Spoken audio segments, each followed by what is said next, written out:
तो इस वीडियो में हम ये करेंगे कि 1 पॉइंट फंक्शन, 2 पॉइंट फंक्शन और 3 पॉइंट फंक्शन के एक्सप्रेशंस को कैलकुलेट करेंगे और हम ये देखेंगे कि कन्फॉर्मल सिमेट्री जो है वो इन 1 पॉइंट, 2 पॉइंट और 3 पॉइंट फंक्शंस की जो एक्सप्रेशंस हैं उनको बहुत ज़्यादा कंस्ट्रेन करती है।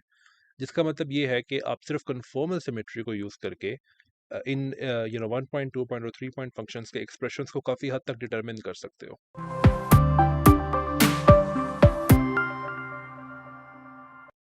तो हम रिमाइंड करवाते हैं अपने आप को कि जो फाइनाइट कन्फॉर्मल ट्रांसफॉर्मेशंस हैं, जिसका मतलब है कि वो कन्फॉर्मल ट्रांसफॉर्मेशंस जो कि ग्लोबली डिफाइंड हैं, यानी कि मोबियस ट्रांसफॉर्मेशंस, वो कौन कौन सी हैं। तो हमें ये पता है कि एक तो ट्रांसलेशंस हैं, so z goes to z plus some constant complex number. फिर रोटेशंस और डायलेशंस जो हैं वो एक ही तरह की ट्रांसफॉर्मेशन में आ जाती हैं, यानी कि z goes to some lambda times z where lambda is a complex number. और फिर you have special conformal transformations, जहाँ पे जो ट्रांसफॉर्मेशन है वो ये है 1 plus C times z where c is some constant complex number. Okay, so हमने क्या करना है कि हमने ये डिमांड करना है कि जो 1 पॉइंट, 2 पॉइंट और 3 पॉइंट कोरिलेशन फंक्शंस हैं वो कन्फॉर्मल सिमेट्री रखते हैं, जिसका मतलब ये है कि अगर उन पे हम कन्फॉर्मल ट्रांसफॉर्मेशंस को अप्लाई करें तो उनको चेंज नहीं होना चाहिए। ये मतलब है कन्फॉर्मल सिमेट्री होने का।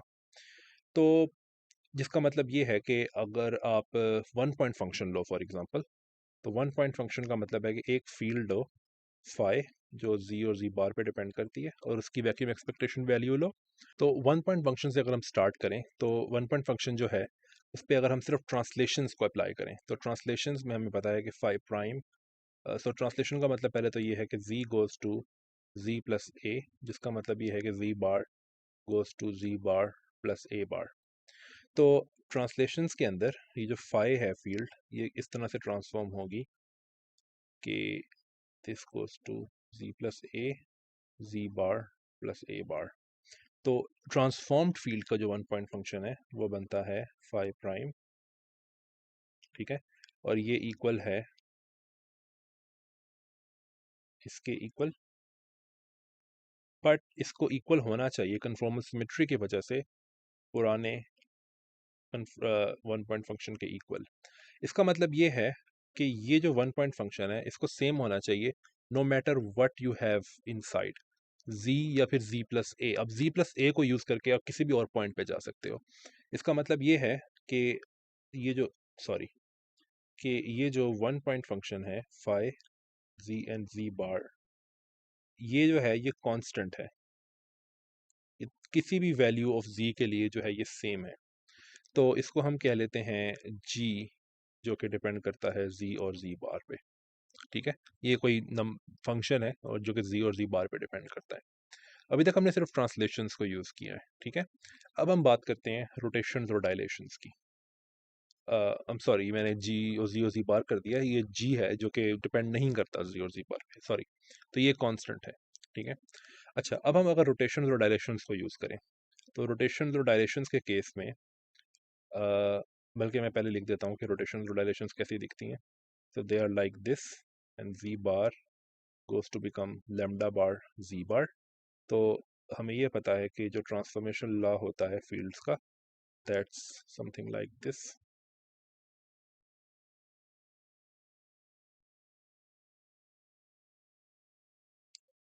टाइम्स like this, ठीक है। तो इसका मतलब ये है कि ये बनेगा lambda power h, lambda bar power h bar times this। इसका मतलब ये है कि अगर मैं फाई प्राइम का कोरिलेशन फंक्शन देखूं तो ये बनता है lambda power h, lambda bar power h bar times this. तो ये कन्फॉर्मल सिमेट्री की वजह से इक्वल होना चाहिए इसके, ठीक है। इसका मतलब ये है कि ये जो चीज़ है, ये जो कि g है, ये g के इक्वल है, हमने देखा था ऊपर, ये it should be equal to g, ठीक है, for all lambdas, no matter what lambda is. ये चीज़ जो है ये ठीक होनी चाहिए, बट ये चीज़ ऑल लैम्डास के लिए ठीक नहीं हो सकती अनलेस g इज ज़ीरो, ठीक है।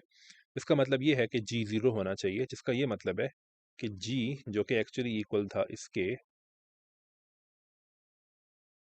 ये 0 है। ठीक है, तो इसका ये मतलब है कि वन पॉइंट फंक्शन जो है वो वैनिश होने चाहिए because of translational and rotational symmetry.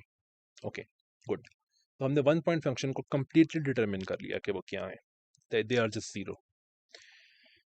इसमें एक छोटी सी बात मैं कर दूं कि बाद में हम कोर्स में एक ख़ास तरह की कन्फॉर्मल फील्ड थ्योरी पढ़ेंगे जिसको हम कहते हैं conformal field theory with spaces on spaces with boundaries. इसको हम बाउंड्री कन्फॉर्मल फील्ड थ्योरी भी कहते हैं। ठीक है, तो जब हम बाउंड्रीज इंट्रोड्यूस कर देते हैं ना, तो उसमें कुछ ट्रांसलेशनल सिमेट्री जो है वो टूट जाती है। तो उससे होता ये है कि वन पॉइंट फंक्शंस जो हैं वो फिर नॉन ज़ीरो हो सकते हैं, वो जिनकी हम बाद में बात करेंगे, लेकिन अभी तक वन पॉइंट फंक्शंस जो हैं वो ज़ीरो हैं। ठीक है, ओके। अब हम टू पॉइंट फंक्शंस की बात करते हैं। तो टू पॉइंट फंक्शंस के केस में आपके पास एक फील्ड है जिसको हम मैं कहूँगा फाई आई। अब ये आई जो है ये फील्ड के ऊपर एक लेबल है, तो जी एंड जी बार फाई जे, और ये डिपेंड करता है सपोज करो कि डब्ल्यू एंड डब्ल्यू बार पे। तो सबसे पहले तो हम ट्रांसलेशनल सिमेट्री देखते हैं। तो ट्रांसलेशनल सिमेट्री जो है वो हमें ये बताती है कि ये जो भी होगा इसको W और Z पे अगर ये डिपेंडेंस होगी इसकी, वो सिर्फ W और Z के बीच में जो वेक्टर है ना उस पर डिपेंड कर सकता है। बिकॉज आप W और Z के बीच में अगर एक वेक्टर बनाओ, फिर अगर आप एक ट्रांसलेशन करो तो W और Z जो है वो सेम डायरेक्शन में डिस्प्लेस हो जाएंगे, लेकिन वो वेक्टर जो है वो चेंज नहीं होगा, यानी कि उनका डिफरेंस जो है वो चेंज नहीं होगा। तो इसका मतलब है कि इसको डिपेंड करना चाहिए W और Z के बीच के वेक्टर पे, जो कि इक्वल है W माइनस सॉरी जो कि इक्वल है Z माइनस W के। ठीक है, और इसी तरह से जी बार माइनस डब्ल्यू बार के। तो ट्रांसलेशनल सिमेट्री हमें ये बताती है कि it should depend on G minus W and it should depend on G minus W bar. तो ये कोई फंक्शन है जिसको मैंने अगेन जी कहा है, ये लेकिन ये फंक्शन सिर्फ जी माइनस डब्ल्यू का है और जी बार माइनस डब्ल्यू बार का है। ओके, अब हम बात करते हैं रोटेशनल सिमेट्री की।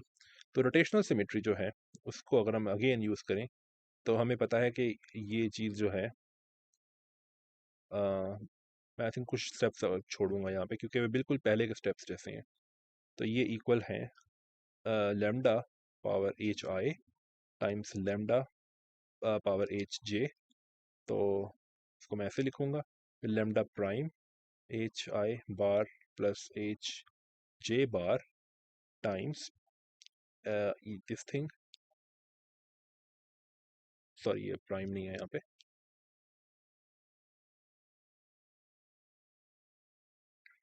राइट। इसका मतलब ये है कि ये इक्वल है lambda power H I plus H J lambda bar H I prime plus H J prime. और ये जो कोरिलेशन फंक्शन है इसको मैं जी की टर्म्स में लिख सकता हूँ। It's g of lambda c minus lambda डब्ल्यू और lambda g lambda bar minus lambda bar डब्ल्यू बार। गुड। तो अब ये मैंने इसको जी की टर्म्स में लिखा है। अब ये दरअसल ट्रांसफॉर्म्ड टू पॉइंट फंक्शन है। कन्फॉर्मल सिमेट्री की वजह से इसको इक्वल होना चाहिए इनिशियल या फिर ओरिजिनल टू पॉइंट फंक्शन के, जो कि था कुछ भी नहीं सिवाय जी जी माइनस डब्ल्यू और जी बार माइनस डब्ल्यू बार। अब ये जो चीज़ है कि ये दोनों इक्वल हों, ये तभी इक्वल हो सकते हैं अगर जी जो है G of G minus W and W G bar minus W bar ये प्रोपोर्शनल हो 1/, z minus W power H आई प्लस एच जे, बल्कि आई थिंक मुझे ज़्यादा जगह चाहिए होगी, प्रोपोर्शनल हो 1/, z minus W H I plus H J times 1/, H bar sorry z bar minus W bar H I bar plus H J bar के। ये ऐसा क्यों है? वो इसलिए क्योंकि अगर आप ये कैलकुलेट करते हो ये, तो इसमें होगा ये कि ये जो डिनोमिनेटर में जी और डब्ल्यू हैं, ये दोनों ये जो है ये लेमडा फैक्टर एक्वायर कर लेंगे, और इस पावर की वजह से यहाँ पे हमारे पास लेमडा पावर एच आई प्लस एच जे आ जाएगा, और इसी तरीके से यहाँ से हमारे पास लेमडा बार पावर दिस आ जाएगा। ठीक है, फिर अगर हम इसको इससे मल्टीप्लाई करें तो ये अनडू हो जाएगा लैम्डा फैक्टर, बिकॉज वो डिनोमिनेटर में था, हम यहाँ से न्यूमिनेटर से मल्टीप्लाई कर रहे हैं, तो हमारे पास दोबारा से ये आ जाएगा, यानी कि ये दोबारा से आ जाएगा हमारे पास। ठीक है, तो इसलिए इसको, इसकी ये फॉर्म होने की ज़रूरत है। ठीक है, तो अगर इसकी ये फॉर्म है तो इसका जो प्रोपोर्शनैलिटी फैक्टर है उसको मैं कहूँगा डी आई जे, या डी बार आई बार, बल्कि आई थिंक डी इस तरह ही ठीक है, जो डी आई जे, और इसके जो डिनोमिनेटर है वो हमें पहले ही पता है,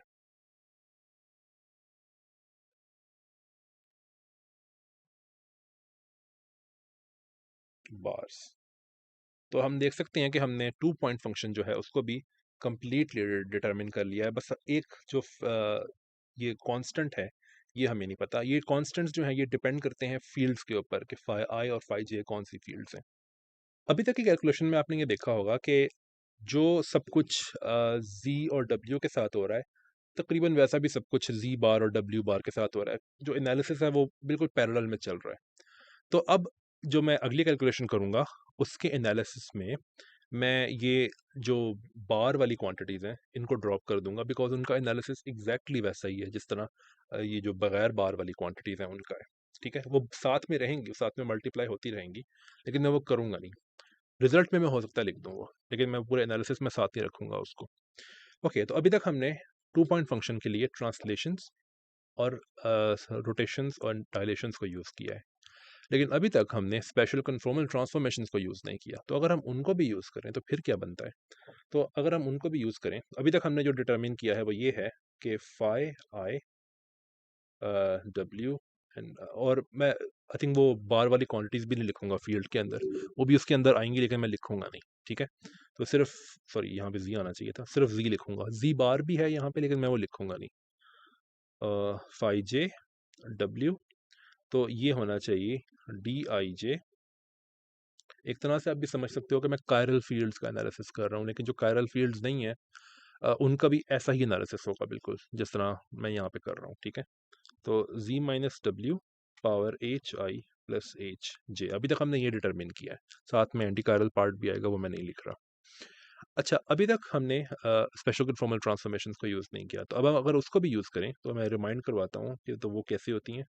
तो वो इस तरह से होती हैं, राइट।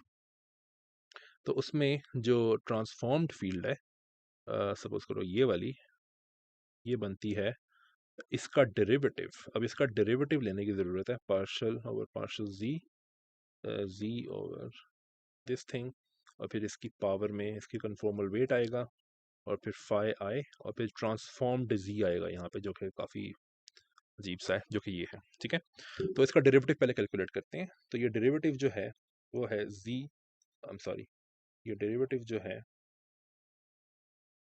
इस पे हम क्वेश्चन रूल लगा सकते हैं कैलकुलेट करने के लिए, या फिर जिस तरह मर्जी करो, ये सिंपल डेरिवेटिव है। तो that's just 1 plus C G minus G times C divided by 1 plus C G का स्क्वायर। तो ये कैंसिल हो जाएगा, जिसका मतलब है कि ऊपर सिर्फ 1 आएगा, तो ये डेरिवेटिव है। इसको हम यहाँ पे रख देते हैं, तो ये बनेगा 1 ओवर 1 प्लस सी जी पावर 2h, और साथ में ये फाई आएगा। इसको मैं यहाँ लिख लेता हूँ किसी तरह से, इस तरह। गुड, तो ये है ट्रांसफॉर्म्ड फील्ड। अब अगर मैं 2 पॉइंट फंक्शन ट्रांसफॉर्म्ड फॉर्म में लिखूं तो वो है phi i prime j phi j prime डब्ल्यू, that will be equal to 1 over 1 plus 2c, यहाँ पे फाई एच आई भी आएगा, सॉरी, क्योंकि वो आयत फील्ड का कन्फॉर्मल वेट है। सो 2hi 1 ओवर 1 प्लस सी डब्ल्यू, ये डब्ल्यू वाली फील्ड की ट्रांसफॉर्मेशन है इसलिए जे, फिर जो फील्ड्स के अंदर आएगा वो आएगा, बल्कि यहाँ पे भी फाई आई आएगा। ओके, सो जी 1 प्लस सी जी, बल्कि मैं तुझे मुझे और जगह चाहिए होगी, G over 1 plus C G J W over 1 plus सी डब्ल्यू। गुड, तो ये है ट्रांसफॉर्म्ड फील्ड।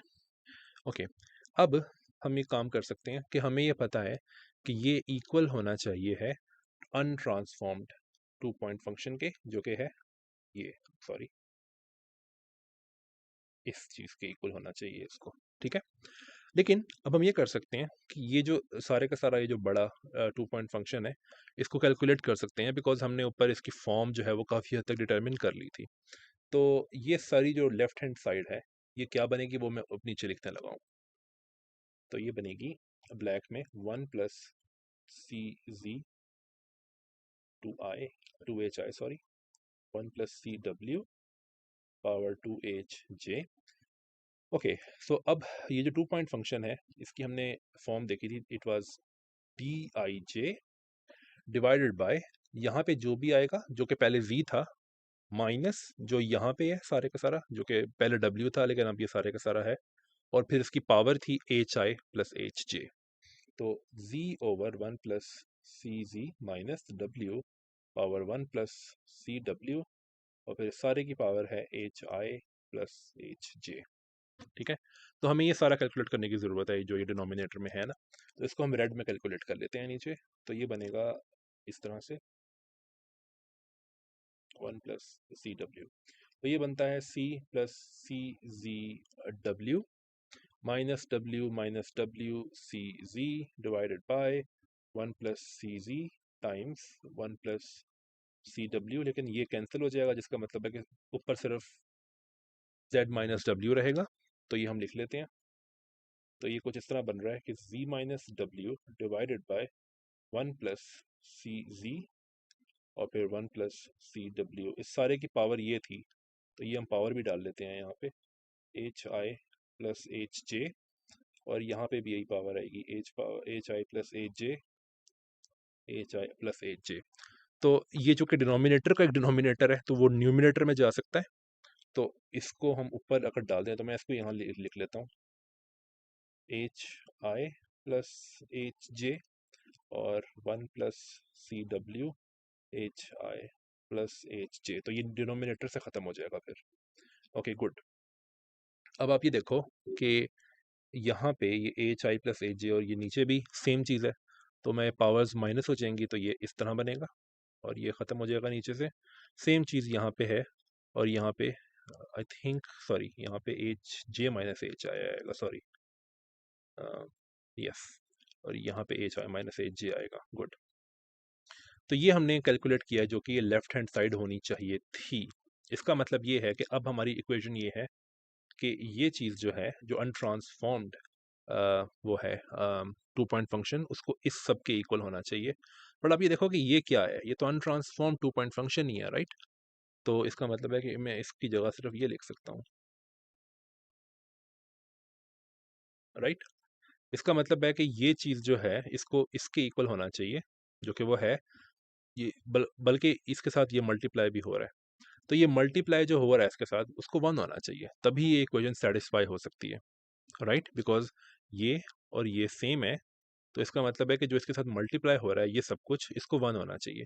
और ये 1 तभी हो सकता है जब ये पावर्स जो हैं वो ज़ीरो हों, यानी कि एच आई माइनस एच जे या फिर एच जे माइनस ए आई वो ज़ीरो हों, ठीक है। जिसका मतलब ये है कि एच आई माइनस एच जे जो है ये ज़ीरो है, जिसका फिर मतलब ये है कि h i equal to h j है, जिसका मतलब है कि ये दोनों कन्फॉर्मल वेट्स जो हैं वो सेम होने चाहिए। ओके, तो ये नई चीज़ हमने पता की है अब। ओके, तो पहले जो इसकी फॉर्म थी वो कुछ यूँ थी कि phi I G phi J W equal to D I J divided by ji minus W H I plus H J.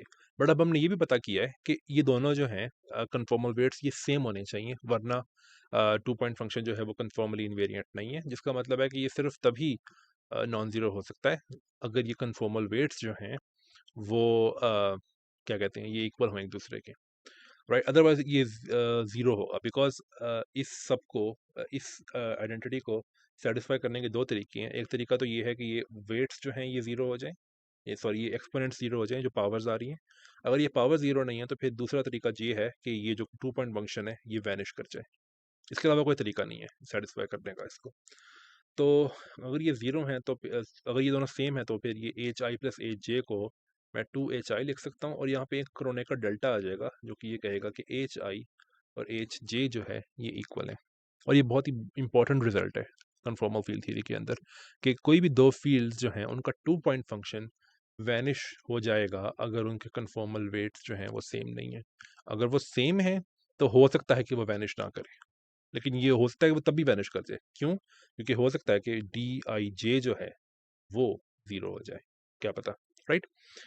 Okay, अब हम 3 पॉइंट फंक्शन की तरफ जाते हैं और ये कैलकुलेशन थोड़ी सी ज़्यादा लंबी होगी। बल्कि अगर मैं यहाँ पे फाइनल रिजल्ट भी लिख दूँ, फाइनल रिजल्ट में क्या होगा कि यहाँ पे जी बार भी आ जाएगा, यहाँ पे डब्ल्यू बार भी आ जाएगा और यहाँ पे इसी तरीके से एक ये भी आ जाएगा, राइट? और यहाँ पे एक और क्रोने का डेल्टा आ जाएगा जिसमें ये भी होगा। तो ये मैं पहले ही कह चुका था कि ये वो साथ साथ रहेंगे, वो आप रिजल्ट्स में लिख सकते हो, तो उनका एनालिसिस डिफरेंट नहीं है, राइट? ओके, अब हम बात करते हैं 3 पॉइंट फंक्शन की। तो 3 पॉइंट फंक्शन जो है उसमें इस तरह से होगा कि फाई आई, इसमें मैं इस तरह लिखूंगा, बल्कि sorry, phi one g i, g one, phi two g two, and phi three g three. ठीक है।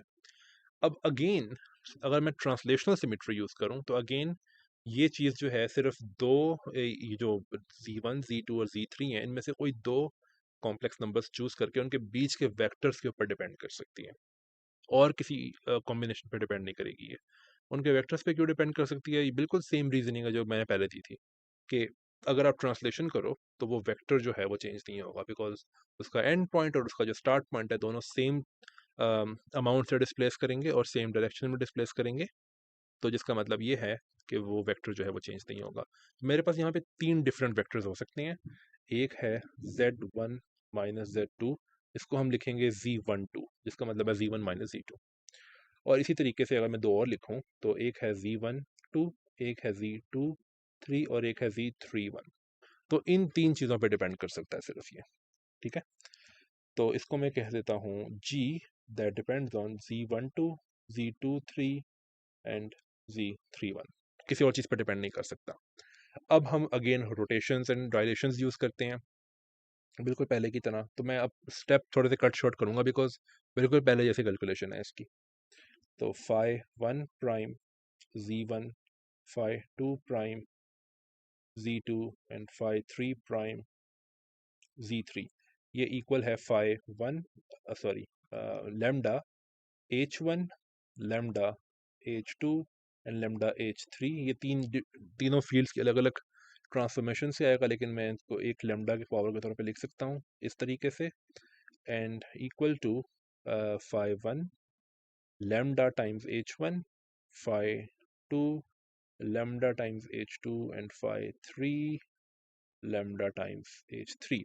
इसका मतलब ये है कि एक और बात ये कि ये चीज़ जो है ये इक्वल है इस चीज़ के कि lambda h1 plus h2 plus h3 times g lambda z12, lambda z23 and lambda z31। अच्छा, ये इसलिए हुआ है क्योंकि लेमडा जो है वो z1 से भी मल्टीप्लाई हो रहा है, z2 से भी मल्टीप्लाई हो रहा है। तो z12 जो है, तो z12 जो है चूंकि वो z1 माइनस z2 है, राइट? तो ये जो लेमडा चूंकि दोनों से मल्टीप्लाई हो रहा है तो आप ये लेमडा कॉमन ले सकते हो, और इसका मतलब ये है कि लेमडा जो है वो z2 से मल्टीप्लाई हो जाएगा, बिकॉज ये दोनों से मल्टीप्लाई हो रहा है, आप इसको कॉमन ले सकते हो। ओके, एनीवे, तो अब कन्फॉर्मल इन्वेरियंस की वजह से ये जो ट्रांसफॉर्म्ड कोरिलेशन फंक्शन है इसको ओरिजिनल कोरिलेशन फंक्शन के इक्वल होना चाहिए, बिल्कुल पहले की तरह। That's nothing but lambda, sorry, phi one z1, phi two z2, phi three z3, right? But ये किसके इक्वल है? ये जी लेमडा जी z1, सॉरी, जी z12, z23 और z31 के इक्वल है। तो ये इक्वल है इसके जी z12, z23 एंड z31। ठीक है, तो हमारे पास जो अब कंडीशन है ना वो ये है कि ये दोनों चीज़ें जो हैं ये सेम होनी चाहिए, एक ये और ये इक्वल होनी चाहिए। तो बिल्कुल पहले की तरह है ये, राइट? अब अगेन जिस तरह हमने 2 पॉइंट फंक्शन के केस में किया था, अब हम 3 पॉइंट फंक्शन के केस में भी देख सकते हैं कि ये जो g है इसकी फॉर्म जो है वो एक बहुत ही स्पेसिफिक फॉर्म होनी चाहिए, अदरवाइज ये आइडेंटिटी जो है ये फुलफिल नहीं हो सकती। तो अब आप एक जो डिफरेंस है हम इस बार वो ये है कि 2 पॉइंट फंक्शन में हमारे पास सिर्फ एक वेक्टर था जो हो सकता था, that was z minus W, but इस केस में 3 वेक्टर्स हैं। ठीक है, तो होगा ये कि जब g जो है जी z12 z23 एंड z31, इसको प्रोपोर्शनल होना चाहिए z12 की कोई पावर, वो पावर जो है उसको मैं a कर रहा हूँ, z23 की कोई पावर उसको मैं b कर रहा हूँ, और z31 की कोई पावर उसको मैं c कर रहा हूँ। और प्रोपोर्शनैलिटी कांस्टेंट जो है इसको हम कह देते हैं c1 2 3। अब 1 2 3 जो है वो फील्ड्स के नंबर है इसके ऊपर, क्योंकि ये जो 3 पॉइंट फंक्शन है उसमें जो 3 फील्ड्स हैं वो है phi 1 phi 2 एंड phi 3। तो वो 1 2 3 जो है वो इसमें कोडेड है कि ओके ये उनका प्रोपोर्शनैलिटी कांस्टेंट है। अच्छा, एक चीज़ मैंने अभी तक नहीं बोली, वो ये है कि जिस तरह आपको याद होगा कि 2 पॉइंट फंक्शन में यहाँ पे नीचे z माइनस डब्ल्यू था और उसकी पावर जो थी वो H I plus H J थी, और ये पावर इसलिए चूज़ की गई थी ताकि लेमडा जब इससे मल्टीप्लाई हो तो वो इस लेमडा को अनडू कर दे जो कि वहाँ पे आ रहा था, जो कि एच आई प्लस लेमडा पावर एच आई प्लस एच जे था। बट यहाँ पे जो लेमडा आ रहा है वो है ये सब कुछ, तो इसकी इसकी पावर को अनडू करना पड़ेगा किसी तरीके से। तो इसलिए इसका मतलब ये है कि a प्लस बी प्लस सी जो है ये H1 plus H2 plus H3 के इक्वल होना चाहिए। ये क्यों है, ये बहुत सिंपल है, आप चेक कर सकते हो। वो इस तरह चेक कर सकते हो कि आप ये चीज़ कैलकुलेट करो, ठीक है। ये चीज़ जब आप कैलकुलेट करोगे तो ये तमाम जीज जो हैं इनमें लेमडास इस मल्टीप्लाई हो जाएंगे, फिर वो ये जो पावर्स हैं इनकी वो एक्वायर कर लेंगे, तो लेमडा पावर a आएगी यहाँ से, यहाँ दूसरे वाले से b आएगी, फिर c आएगी, राइट, सॉरी, राइट। फिर आप जब आप इसको इस लैम्डा से मल्टीप्लाई करोगे तो वो डिनोमिनेटर में जो लैम्डा है उससे कैंसिल होना चाहिए, क्योंकि आपको एट द एंड ये दोबारा चाहिए जो पहले था। तो वो कैंसिल सिर्फ तभी हो सकता है जब a प्लस बी प्लस सी जो कि डिनोमिनेटर वाला लैम्डा है उसकी पावर है वो इक्वल होनी चाहिए इस लैम्डा की पावर के जो कि ऊपर आ रहा है, यानी कि H1 plus H2 plus H3। ठीक है, तो ये आप आराम से चेक कर सकते हो। अगर आपको अभी भी समझ नहीं आई तो आप एक्सप्लिसिटली ये कैलकुलेशन करके देख सकते हो और चेक कर सकते हो कि ये कंडीशन जो है ये कंडीशन ये सेटिस्फाई हो रही है अगर जी की ये फॉर्म है तो। ठीक है, अब हमने अगेन सिर्फ स्पेशल कन्फॉर्मल ट्रांसफॉर्मेशंस जो हैं वो चेक नहीं किए अभी तक, बल्कि वो इम्पोज नहीं किए, एक तरह से अभी कह सकते हो वो इम्पोज नहीं किए 3 पॉइंट फंक्शंस के ऊपर। तो हम वो भी इम्पोज करके देख लेते हैं, ठीक है, उससे हमें क्या इन्फॉर्मेशन मिलती है। तो अभी तक हमने जो डिड्यूस किया है वो ये है कि phi 1 z1 phi 2 z2 and phi 3 z3, जिसको मैंने ये भी कहा हुआ है कि ये इसको मैं g ऑफ z12 z23 और z31 भी लिख सकता हूँ। इसकी फॉर्म जो है वो ये है कि c1 2 3 z12 a z23 b and z31 c है, where a plus b plus c should be equal to h1 plus h2 plus H3। I think मुझे थोड़ा सा साइड पर लिखना चाहिए था ये ए प्लस बी प्लस सी जो है ये है H1 plus H2 plus H3। Okay, अभी तक हमने ए बी और सी की एक्सप्लिसिट वैल्यूज कैलकुलेट नहीं की हैं। अब हम ये देखेंगे कि स्पेशल कन्फॉर्मल ट्रांसफॉर्मेशंस जो हैं उनको अप्लाई करने से हम ये कर सकेंगे, हम तीनों की वैल्यूज जो है वो कैलकुलेट कर सकेंगे। ओके, तो अगेन हम रिमाइंड करवाते हैं अपने आप को कि स्पेशल कन्फॉर्मल ट्रांसफॉर्मेशन जो है वो कैसे काम करती है। तो it takes z to z divided by 1 plus C C. ठीक है, तो अब हम जो ट्रांसफॉर्म्ड फील्ड्स देखते हैं वो क्या है, phi 1 phi 2 एंड phi 3। सो इसमें जो इसका डेरिवेटिव था वो हमने पहले कैलकुलेट किया हुआ है, तो हमें दोबारा कैलकुलेट करने की ज़रूरत नहीं है।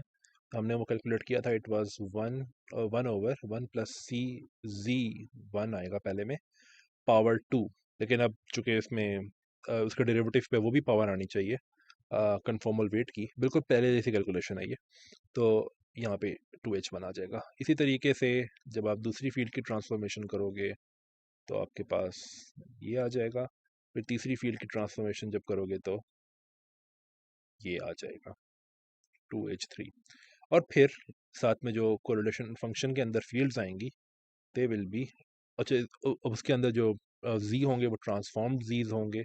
तो z1 divided by 1 plus c z1, phi two z2 1 plus c z2 times phi three z3 1 plus c z3। ठीक है। अब हमने ये जो 3 पॉइंट फंक्शन है इसका पहले ही जो एक्सप्रेशन है वो डिराइव किया हुआ है, तो वो हम अब यूज़ करके देखते हैं। तो ये जो 3 पॉइंट फंक्शन ये यहाँ पे इतना बड़ा सा आ रहा है, इसकी इसकी हम इसका एक्सप्रेशन हम देखने लगे हैं कि ये क्या है। तो ये होगा C123 again divided by Z12 power A। ये आपको याद होना चाहिए, ये था Z12 पावर A। अब Z1 और Z2 क्या है इसमें, ये पूरे का पूरा Z1 है और ये पूरे का पूरा Z2 है। ठीक है। तो इसको हमने एक्चुअली पहले कैलकुलेट किया हुआ है इस तरह की चीज़ को, तो हम वो डायरेक्ट लिखेंगे यहाँ पे। तो ये बनेगा Z12 जो है वो ये माइनस ये होगा। ठीक है। तो वो क्या बनता है, वो है Z1 minus Z2 divided by 1 plus CZ1 and 1 plus CZ2। और इस सब की पावर A आनी चाहिए थी, ये याद रखने की ज़रूरत है। तो ये आ जाएगी।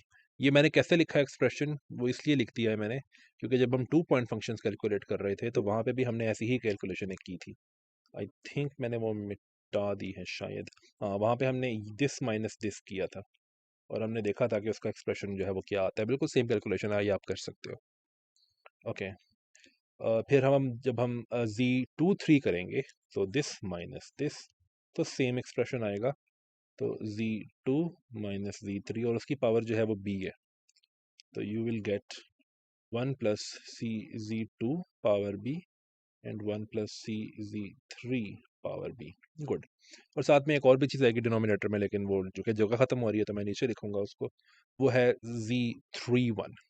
सो Z3 minus Z1 power C, 1 plus CZ3 1 plus CZ1 power C। अच्छा, इस C और इस C में कंफ्यूज नहीं होना। आई थिंक मैं शायद बेहतर चूज कर सकता था, लेकिन कोई नहीं, आई थिंक इतना प्रॉब्लम नहीं होना चाहिए।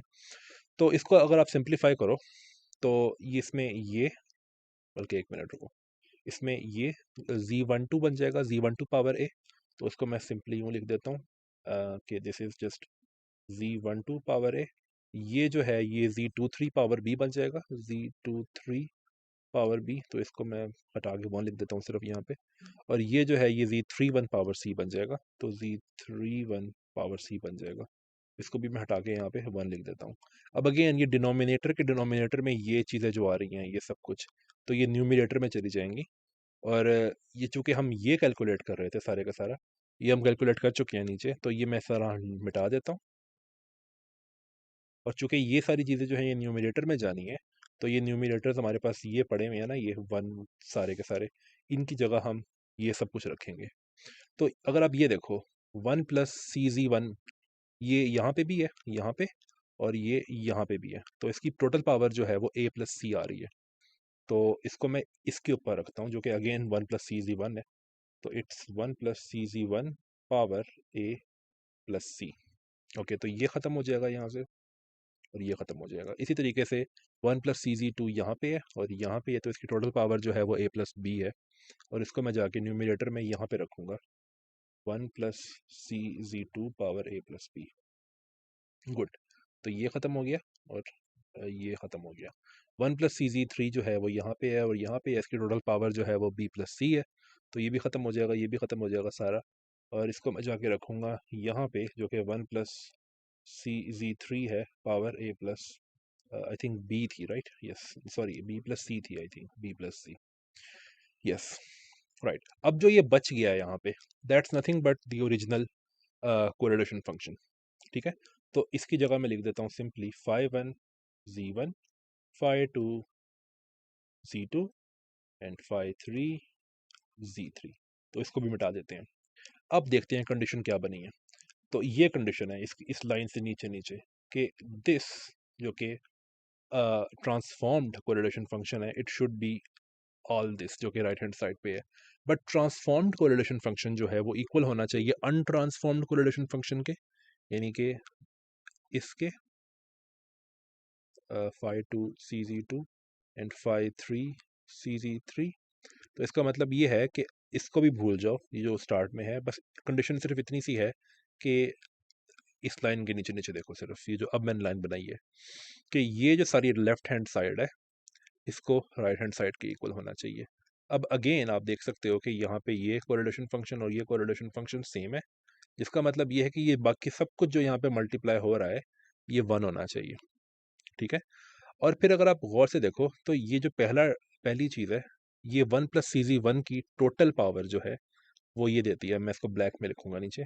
तो ये जो पहला फैक्टर है ये है 1+CZ1 पावर A+C, और ये चूंकि 2H1 डिनोमिनेटर में है तो ये आएगा -2H1।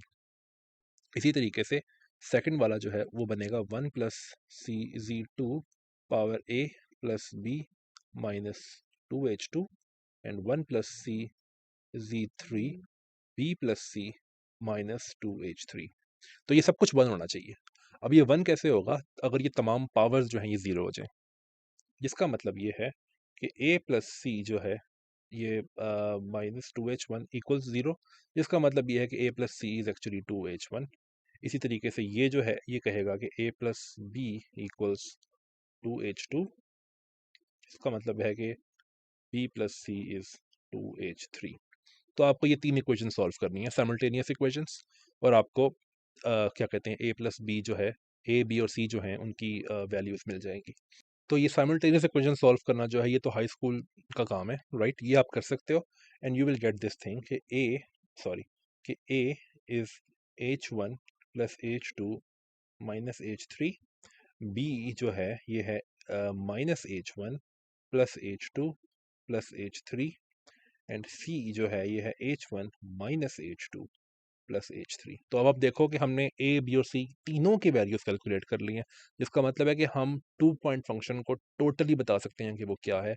बस एक जो C13 वाला जो वो है प्रोपोर्शनैलिटी कांस्टेंट, वो हम नहीं बता सकते, वो डिफरेंट होगा डिफरेंट फील्ड्स के लिए। तो जो एट द एंड रिजल्ट है 3 पॉइंट फंक्शन के लिए, सो phi1 Z1, phi2 Z2 and phi3 Z3, इसका जो रिजल्ट है वो ये है कि Z12 की पावर A थी ना, तो A जो है हमें पता लग गया है कि वो है H1 plus H2 minus H3। फिर Z23 उसकी पावर B थी, तो B है -H1 plus H2 plus H3। और फिर उसके बाद था Z31, तो उसकी पावर जो कि C थी, तो वो है H1 minus H2 plus H3। ये साथ ही मल्टीप्लाई होंगे, लेकिन जो कि जगह कम है तो मैं ऐसे लिख रहा हूँ। और जो प्रोपोर्शनैलिटी कांस्टेंट था उसको मैंने C123 कहा हुआ था। तो ये है 3 पॉइंट फंक्शन। ठीक है, तो इसका मतलब है कि कन्फॉर्मल इन्वेरिएंस जो है वो डिटरमिन कर देती है 2 पॉइंट फंक्शन का फॉर्म भी, और 3 पॉइंट फंक्शन की फॉर्म भी डिटरमिन कर देती है। ठीक है, अच्छा यहाँ पे जाने से पहले एक छोटी सी चीज़, हम एक छोटी सी एग्जांपल कर सकते हैं ये पता करने के लिए कि क्या कहते हैं अ, ये कैसे यूज़ होते हैं एक्सप्रेशंस। ठीक है, तो एक एग्जांपल हम कर सकते हैं कि स्ट्रेस एनर्जी टेंसर जो है उसका अपने ही साथ 2 पॉइंट फंक्शन क्या होगा। ठीक है, सबसे पहले तो ये कि मैंने कहा था कि चूंकि 1 पॉइंट फंक्शन वैनिश करते हैं, तो इसका मतलब है कि टी जी का 1 पॉइंट फंक्शन जो है ये 0 है। ओके, ओके, तो सो टी का 2 पॉइंट फंक्शन अपने ही साथ जो है वो क्या होगा? वेल हम टी और टी की ओपीई यूज़ कर सकते हैं। तो ओपीई अगर हम यूज़ करें तो that will be this whole thing plus 2 TW plus derivative of t. तो इसकी हम अलग अलग क्या कहते हैं कोरिलेशन फंक्शन ले सकते हैं। तो पहले वाले का ये होगा, फिर ये दूसरे वाले का, और फिर ये तीसरे वाले का। बट आप ये देख सकते हो कि ये जो दूसरे वाला है इसका ऑपरेटर, इसकी जो वो है क्या कहते हैं 1 पॉइंट फंक्शन, वो 0 है, because this is just the correlation function of T, और कुछ भी नहीं है, ये बाकी सब कुछ नंबर्स हैं, आप बाहर निकाल सकते हो। तो दिस वैनिशेस। इसी तरीके से डेरिवेटिव ऑफ टी का जो 1 पॉइंट फंक्शन है वो भी वैनिश कर जाएगा, because it's a 1 point function. ये जो है ये है C/2 times Z minus W power 4, और ये 1 पॉइंट फंक्शन आइडेंटिटी का है, यानी कि आइडेंटिटी ऑपरेटर 1, राइट? उसका कोरिलेशन फंक्शन जो है वो जीरो नहीं होता, दैट्स जस्ट 1। तो 1 पॉइंट फंक्शन सिर्फ आइडेंटिटी एलिमेंट का 1 है, ठीक है? ओके, तो वो 1 है, राइट? इसका मतलब है कि ये है 2 पॉइंट फंक्शन उसका टी का अपने ही साथ। तो क्या ये मैच करता है उस रिजल्ट से जो हमने देखा था पहले? तो हमारे रिजल्ट के मुताबिक इसको होना चाहिए था टी आई आई आई मैंने इसलिए लिखा बिकॉज दोनों फील्ड जो हैं वो सेम है, टाइम्स एच आई, वो तो होना ही है बिकॉज दोनों के कन्फॉर्मल वेट सेम है, डिवाइडेड बाय जी माइनस डब्ल्यू 2 टाइम्स एच आई। अब इसका जो कन्फॉर्मल वेट है वो क्या है? इसका कन्फॉर्मल वेट जो है वो 2 है, तो 2 टाइम्स एच जो है वो 4 होगा, तो इट्स 4, बिल्कुल मैच करता है। इसका मतलब ये है कि हम यहाँ से डी आई आई, बल्कि आई की जगह मैं टी लिख देता हूँ बिकॉज मैं उसकी बात कर रहा हूँ, स्ट्रेस टेंसर की। तो डी टी टी हम निकाल सकते हैं, तो डी टी टी जो है दैट्स C/2। ये एक इम्पॉर्टेंट रिजल्ट हम निकाल सकते हैं, इसको हम बाद में यूज़ भी करेंगे। इसके अलावा एक और चीज़ है जो कि बहुत इंपॉर्टेंट है, वो ये है कि अगर आप यहाँ पे वो देखो, 1 पॉइंट फंक्शन की बात करो, सॉरी 2 पॉइंट फंक्शन की बात करो, तो वो कुछ इस तरह से बनता है कि डी आई जे जी माइनस डब्ल्यू 2i, सॉरी 2i, और फिर ये क्रोनेकर डेल्टा भी है, but that's not that important. अब एक इम्पॉर्टेंट बात ये है कि अगर मैं दो पॉइंट्स हैं यहाँ पे z और w, अगर मैं w पॉइंट को कंसिडर करूं और z को उसके इर्द गिर्द घुमा के वापस ले आऊं, ठीक है? तो स्टार्टिंग में जो वैल्यू थी इस 2 पॉइंट फंक्शन की, यानी कि इस पॉइंट पे, इस सारे घूमने के बाद जब दोबारा मैं वहाँ पे वापस आऊँगा ना यहाँ पे, तब भी वही वैल्यू होनी चाहिए। इसका मतलब ये है कि एक से ज़्यादा वैल्यूज़ नहीं होनी चाहिए इस क्या कहते हैं 2 पॉइंट फंक्शन की एक ही पॉइंट के ऊपर। तो इसको हम कहते हैं सिंगल वैल्यूडनेस, कि ये जो 2 पॉइंट फंक्शन है ये सिंगल वैल्यूड होगा, ठीक है? सिंगल वैल्यूड कब हो सकता है ये सिर्फ तब हो सकता है जब ये जो z माइनस डब्ल्यू है ना, इसकी कोई जो पावर आ रही है ना वो इंटीजर हो।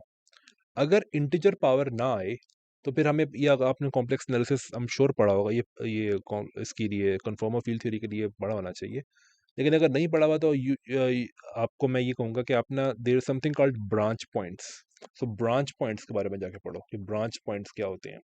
ब्रांच पॉइंट्स ऐसे पॉइंट्स होते हैं जिनके इर्द गिर्द अगर आप एक इस तरह का कॉन्टूर बनाओ तो सिंगल वैल्यूडनेस नहीं रहती कुछ फंक्शंस की, ठीक है? ये फंक्शंस पे डिपेंड करते हैं ऑब्वियसली ब्रांच पॉइंट्स। तो अगर आप z minus W power n की बात करो, तो अगर n जो है वो इंटीजर ना हो तो इट हैज़ ब्रांच पॉइंट्स, ठीक है? तो n को इंटीजर होना ज़रूरी है, ये बहुत इंपॉर्टेंट बात है सिंगल वैल्यूडनेस के लिए, n को इंटीजर होना ज़रूरी है। बट यहाँ पे जो एक्सपोनेंट आ रहा है वो है 2 टाइम्स एच आई। इसका मतलब है कि जो 2 टाइम्स एच आई है it should B N integer, जिसका मतलब ये है it should be in integers, ठीक है? इसका मतलब ये है कि एच जो है या तो वो इंटीजर्स में है या फिर एच जो है वो हाफ इंटीजर्स में है, इसको हम z/2 लिखते हैं। हाफ इंटीजर्स का मतलब है कि एच जो है वो हो सकता है for example +-1/2, +-3/2 and so on. क्यों? वो इसलिए क्योंकि अगर आप इस ऐसे किसी एज को 2 से मल्टीप्लाई करो it would still be N integer, तो ये चीज़ तब भी सेटिस्फाई हो जाएगी, ठीक है? ओके, तो ये बहुत ही इंपॉर्टेंट एक क्या कहते हैं रिस्ट्रिक्शन है एज के ऊपर कि it should B N integer और हाफ इंटीजर। आगे जाके हम ये भी देखेंगे कि एज शुड बी पॉजिटिव। ये अभी तक मैंने ये नहीं प्रूव किया कि एज पॉजिटिव होना चाहिए, but h should be positive. वो काइंड ऑफ आप यहाँ से भी देख सकते हो कि अगर एज पॉजिटिव ना हो तो क्या होगा। अगर एज पॉजिटिव ना हो तो ये z माइनस डब्ल्यू जो है इसकी एक पॉजिटिव पावर आएगी, क्योंकि अभी तो z माइनस डब्ल्यू जो है वो डिनोमिनेटर में है, राइट? लेकिन अगर एज पॉजिटिव ना हो तो डिनोमिनेटर में एक नेगेटिव पावर आ जाएगी इसकी, तो इसका जिसका मतलब है कि ये न्यूमिनेटर में चला जाएगा, और इसका मतलब है कि यहाँ पे फिर कुछ इस तरह आएगा कि there is d I j times z minus W power some positive power. But ये एक बहुत बड़ी प्रॉब्लम है बिकॉज इसका मतलब ये होगा कि z और w जितने दूर जाएंगे, यानी कि z और w जो है जितने दूर जाएंगे ये चीज़ उतनी ही बढ़ेगी, और जिसका मतलब है कि ये दो फील्ड जो हैं ये उतनी ही कोरिलेटेड है जितनी ही दूर हैं। ये अनफिजिकल है, ये नहीं होता, ठीक है? दैट्स व्हाई जितनी दूर जाएँगी ये फील्ड्स उतनी अनकोरिलेटेड होनी चाहिए। That's why v minus w की एक पॉजिटिव पावर डिनोमिनेटर में आनी चाहिए, ना कि न्यूमरेटर में। तो ये एक फिजिकल आर्गुमेंट है इस चीज़ के लिए कि h जो है वो पॉजिटिव होना चाहिए, लेकिन इसके अलावा भी मैथमेटिकल आर्गुमेंट्स, बहुत रिगरस आर्गुमेंट्स मौजूद है, इनकी हम आगे बात करेंगे कि h को पॉजिटिव ही होना चाहिए, ठीक है? ओके, मैं इसको सही कर दूँ दोबारा। तो आई थिंक इस वीडियो में हमने 2 मेन चीज़ें की हैं। एक तो ये कि ये जो 1 पॉइंट, 2 पॉइंट और 3 पॉइंट फंक्शंस हैं, इनने ये शो किया है कि ये ऑलमोस्ट ऑलमोस्ट कंप्लीटली डिटरमिन हो जाते हैं सिर्फ कन्फॉर्मल इनवेरिएंस से। दूसरी बात हमने ये शो किया है कि एच जो है, यानी कन्फॉर्मल वेट्स जो हैं, वो या तो इंटीजर्स हो सकते हैं, या तो हाफ इंटीजर्स हो सकते हैं, अगर आपको सिंगल वैल्यूडनेस चाहिए, ठीक है? जो कि बहुत ही अच्छी चीज़ है सिंगल वैल्यूडनेस होना, ठीक है? तो ये 2 मेन मेन रिजल्ट्स हैं इस वीडियो के। So until the next video, bye.